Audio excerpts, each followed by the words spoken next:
So what is this foundation for here, Roy? Well, you can't, there's a mine over there. Can't see it from here. If you back up on this hill, you can see it. How far off are you talking about? Limestones, just across over. You can see where they've been digging, the road goes up in there. Yeah. That's out! Well, Find the hole! they used to mine that limestone, and this was a ramp here where they would load cars. So there was a spur located here? Yeah, right. There was a spur here, see, and they would load cars up on this ramp. That white rock. Way over there they had? Yeah, they mined it over there. They hauled it over here and loaded it. How many years did they do that? Oh, that's see, I was down here in 51. Huh. You betcha. Spec. Is this where you used to live, Roy? This is my old home place. What's left of it? What's left of it? Not much left of it. Was it a one-story house or two? 1 story, 2 bedroom, 1 bath. Had a screened-in porch across the front. So you lived here when you were track foreman. That's correct. And during what years? 50 to 53, 1953. So was the house torn down or burned or what happened? Torn down. Yeah. Why was it torn down? People coming in here just tore it down. Oh, vandalism type stuff. Vandalism. Oh. Absolutely. I thought maybe it was torn down by the railroad. No. Well, vandalism. That's a shame. It is. Same thing happened to those apartment buildings down Yeah, we can see a wall standing up over there. there. That's the apartments where the men lived. That worked for me. Before I came here, there was this farmer was named Pete Poppets. He raised rabbits and chickens, and this was probably built with a rabbit hutch on top of it. You with me? Oh yeah. Yeah. Screened in wire all over around. Right. A rabbit hutch. A rabbit hutch, yeah. He had some more back the road, but there's no evidence of those. He had quite a few of them back the road. There's no evidence, no. How about this pile of rocks right there? Is that anything in particular? No, that's something that somebody took a little fire. So your kids played here. About this circle. Well, these have been the bottle hunters have been here. Oh, they've just been digging. They've been digging, yeah. Yeah, digging. See, What kind of hunters? I said the bottle hunters. Bottle hunters. See, they've been digging this. There's a dump there and a dump there. You know, where the guys are shooting trash. Oh. So people come down here, they dig in here to try to find old bottles or whatever. You know. Oh, yeah. You can see evidence of lots of glass laying around. Yeah. This was the trash dump area, though. Yeah.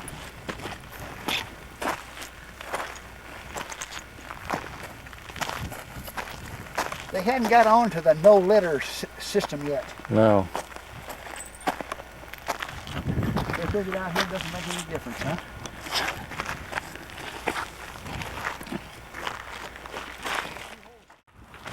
And that was a 2-story apartment there? No, it's a single story. Single story.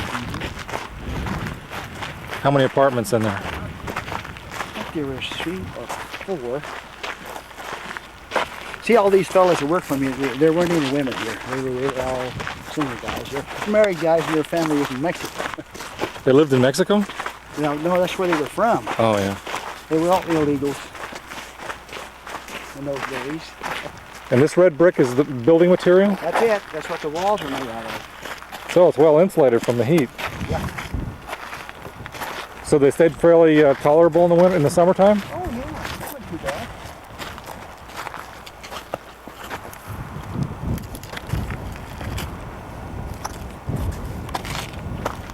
That corner's still hanging in there. Yeah. Pretty quiet. Come up here one day. I think that's fun. Push it over.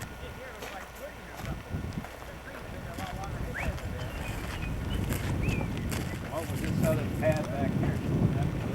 Bath and shower. It's outdoor bath and shower. Big tank system here. Or, not septic tank, we have cesspool or whatever you want to call them. What was them rooms? Just strictly a bunk?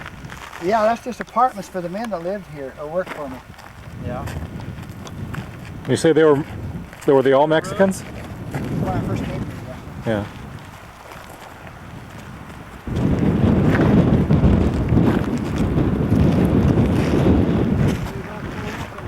That's a two-holer, as you can see. Two-holer, yes. Two-holer there. And the shower was here also. Go ahead and shower. That shower also. How's those pieces of concrete? Like there's a hunk of concrete over there, and there's one there, and there's a big one over under those people- jeeps. Did they come from here? Yeah. They just pick them up and carry them around? People move them, and I don't know why they move. I don't know why they move them. Some of those things are heavy. Yeah, why move them? I don't know. Maybe somebody wanted to sit on them and get a view or something. But that's where they came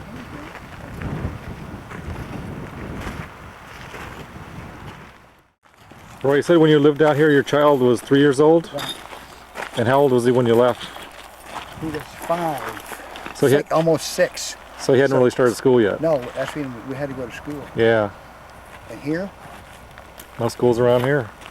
No, not very close. So you went from here to where? I went from here to Southern Pacific in Sacramento. Oh, okay. How long did you work there Not before a you went to the transfer. Western Pacific? Not a transfer. Then Southern Pacific to Western Pacific. You worked for Western Pacific? In the Feather River Canyon? Well, I worked in the roundhouse in Sacramento for them. Oh. Was that in the 60s?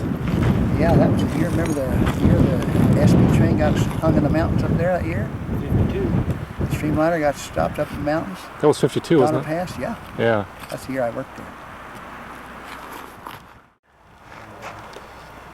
Your wife's from Jacumba. Yeah, she's born there. Yeah. And so you'd go up there on, On the weekend. yeah. Every weekend. We go up there and do our shopping, stay for the weekend, come back Sunday night Now, how did you get up there? in my car. Okay. Was that the Model A that you had? Model A. Oh. Had a Model A first, then we had a 33 Chevy. Then we got, big time, we got a 36 Ford V8. Wow, that had some power. Had a power with that, yes.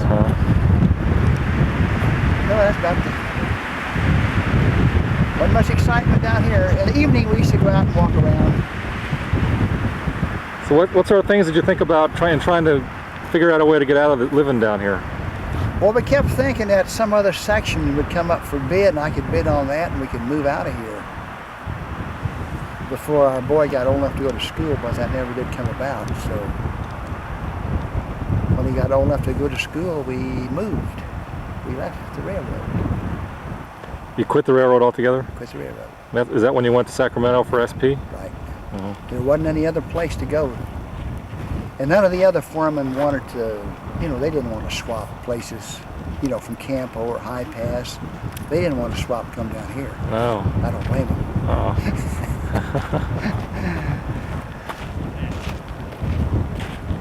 Yeah. So were these trees a lot smaller when you lived Oh, here? yes. So you didn't have much shade? No, no shade. And your houses were pretty well insulated with Yeah. those thick tiles. Mm-hmm. How about, did you have air conditioning? No electricity. No electricity? No electricity. Wow. So eventually we bought a Cervell propane refrigerator, Yeah. which really saved the day.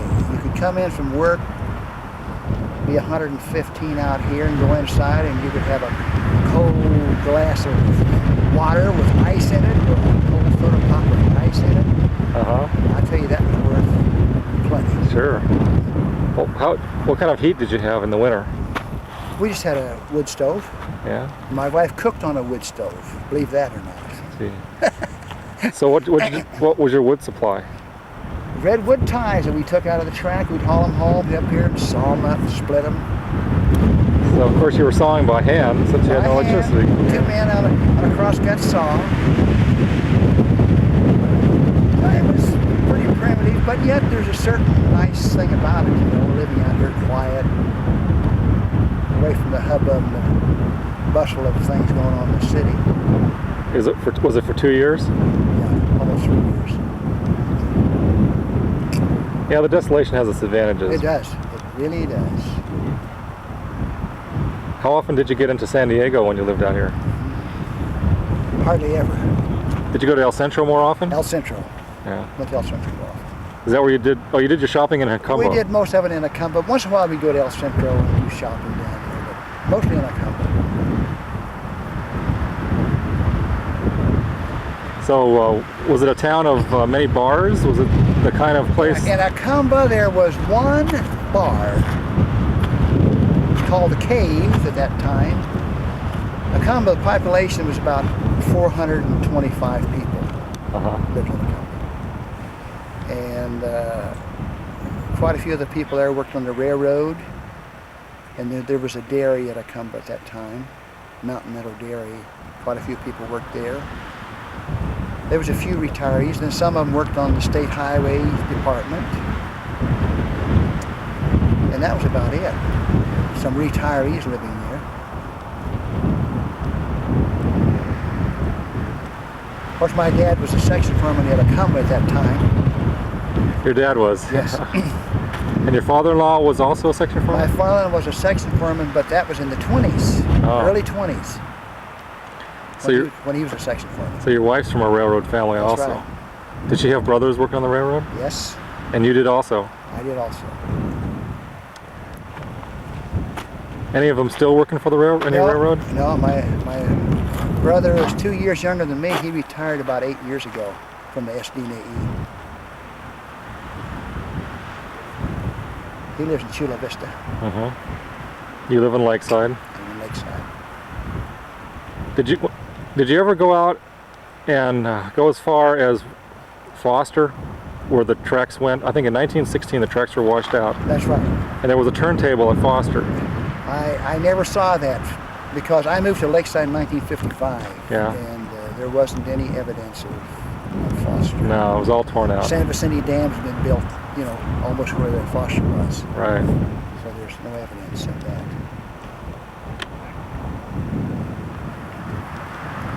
So you just make it down here every few years to take a look at the old home we site? come down here. Sometimes we pull in right in here and camp. Park our trailer right here. Camp for a few days. And when it's nice and quiet. Yeah. Mostly in the spring or fall or winter. Oh yes. Never in the summer. Never in the summer. No, of course not. Well, it sure gets salaciously windy out here. Yes. It's hard to stand up. And that screened-in porch we had, you can imagine what it sounded like when the wind was blowing. Oh. That whistle.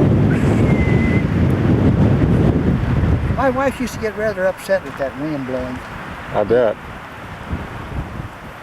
In the spring of the year, men that have bees would come up from El Centro and they'd bring their bees up here and set them out, the beehives. Yeah. Because this cactus would start blooming. Oh, so the bees would work the cactus. Right. So the man would always come down here at the house and he would ask me if I would keep one of my faucets dripping all the time in the yard here. So I'd keep that faucet just dripping, and there'd be like a pool of water there, and they'd be, you know, these bees, just zillions of bees. And my little boy was 3 years old, and at first I was worried about that. But you know, he never got stung once. That's amazing. And he'd run around, and he'd run right through there, through that water with his wagon, and bees, and water flying. He never got stung. So when the fellow would leave, pick up his bees, he would leave us a 5-gallon can of honey, which is a lot of honey. That lasts you for years. Well, I take it to Acumba and divide it up. Oh, yeah? Tell me if you would the story about finding your son crawling up the tank. Oh! Let's move around where we can see the tank. That was absolutely... Hair-raising, right? Well, you can imagine if you see him up on that top rung, 3 years old. So what, he just turned up missing and you went looking for him? Well, you know, he's playing around the yard here, and you usually hear him playing, you know, and we didn't hear him all of a sudden, so I says to my wife, "Where's Jimmy?" "Oh, she's out playing." I went out the back door and I looked. We had a swing set over there in the back of where it's going now, but we had a swing over there we could swing. And he wasn't there. And I walked around here in front and didn't see him, and I yelled, "Jimmy!" what? And I looked over that way, and I looked up, and I seen him on the top rung of that ladder. Well, that's 30 feet up, is it? Well, yeah, I'd say that's 30 feet up. Maybe more. But anyway, he was on the top. See, that ladder used to come all the way down and then come clear to the ground. Uh-huh. It's broken halfway up. Yeah, it's broken up there. Well, of course, when I saw him up on that top rung, I didn't yell and scream at him, get down from there or anything. I was very calm, but I was very scared too. So I calmly walked over there and I told him, I said, Jimmy, just hang on there. I'll be up to get you. So I climbed up the ladder very cautiously, talking to him. Just hang on, Jimmy, hang on, hang on. I got up there and got a hold of him. Then I helped him. We got all the way back down to the ground. Well, when we got to the ground, I wasn't so calm, man. I kind of warmed him up a little bit. Uh-huh. And told him never, never, never, not even go over to that water plant. And he never did after that. No. One lesson like that is enough. One lesson like that's enough. Did he get scared while he was up there at that high altitude? No, he didn't seem to be scared. He was kind of a daredevil. I mean, even at that age, I mean, you know, 3 years old, I mean, you'd think he'd be scared to climb up there. I mean, a lot of grown-ups would be scared to climb up there. Oh, yeah. Let alone That's way up there. a 3-year-old kid. I should have got a picture of that, but I wasn't thinking about pictures at No, that time. of course not. I was thinking about getting him down off there safely. Yeah.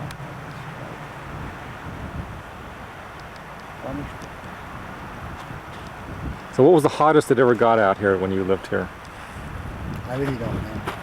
Did it reach over 115, do you think? I doubt it. But I'll tell you one thing, when you're out there working on that track and it's 115, Uh-huh. And that rail gets hot. that rail is, everything around there is hot, blazing, and your bars and tools, you never lay them down. No. You stick them in the ground so they're standing straight up, so the minimum amount of sunshine is shining on that bar. Uh-huh. You never lay them down. No. Stand them up. It's too hot. And your section of track ran from, was it 103 to 118? 103 to, yeah, 118. And we're at 110 now? We're at 110 now. Yeah, so we're almost smack in the middle of your section. Yeah. And the altitude here was over 1,000 feet, isn't it? Yeah, I've got an altimeter over in my car, but I don't know. I didn't check it what it was when I came up here. Yeah. Yeah, it's over 1,000 feet. Mm-hmm. I'd say it's around 1,600 probably. Here, 1,500, 1,600. So it wouldn't get quite so hot here as it would down at Plaster No. City. Or Coyote Wells. Oh. But I have seen 6 inches of snow right here on the level. Really? 6 inches? 6 inches of snow on the level right here. Huh. In fact, I have some movies of that. Did you take any movies of trains? I have movies of trains. 8mm? 8mm. Huh. In fact, I have one movie that I took where we were working on a track down here, I don't know, down here, someplace down there.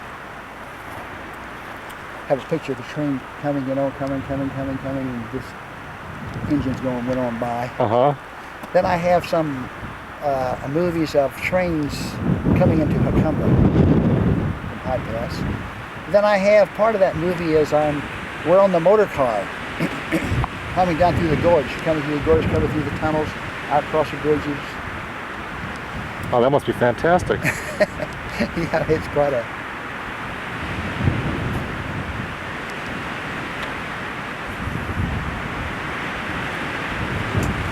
My grandson in school, he had to make a transportation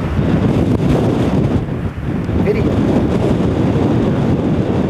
So that's what his video was. We went out to camp with the museum, and we videoed like 104, which was there. 23 before wasn't there then.